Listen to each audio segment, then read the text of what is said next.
সরষের তেলের মধ্যে বড়ের যে তেজপাতাও রাখা ছিল তেজপাতাও দিয়ে দিলাম। এইটা দিয়ে ননস্টিক হয়ে যাবে না।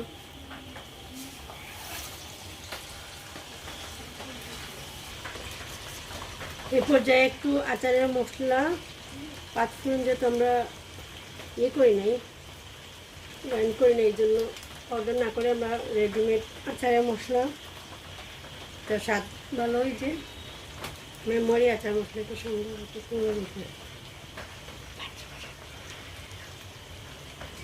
আচার মশলা সামান্য দিয়ে দিলাম। এই পর্যায়ে আমরা দিব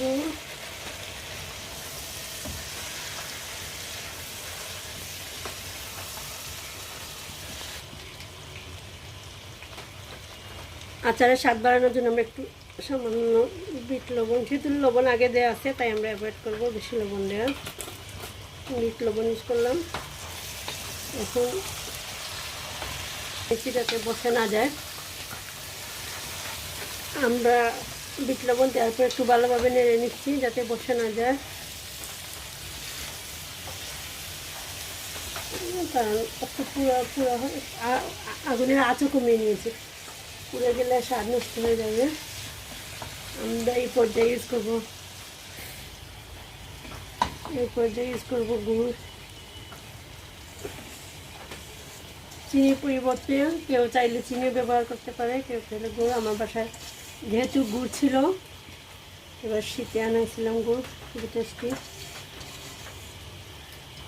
গুড় দিলাম, গুড়টা একটু ভালোভাবে নেড়ে নিচ্ছি। চেষ্টা করি সিজনাল যে ফল বা যে আম বা বড় এগুলো দিয়ে আমি আচার তৈরি করতে, কাঁচা খাওয়ার পাশাপাশি এটা আমরা সংরক্ষণ করে পরবর্তীতেও খেতে পারি। তো চেষ্টা করি প্রত্যেকবারই এই সিজনাল ফল দিয়ে আচার করার। কিছুদিন আগে আমসত্ব করেছিলাম, এখন আজকে হচ্ছে বড়ই ছিল, এই বড়ই দিয়ে অনেক দিন থেকেই বাসায়, বাট কাজের ফাঁকে সময় করে উঠতে পারতেছিলাম, তো এখন দিলাম। এবং আমি সব সময় যেটা করি, আমার সাথে আমার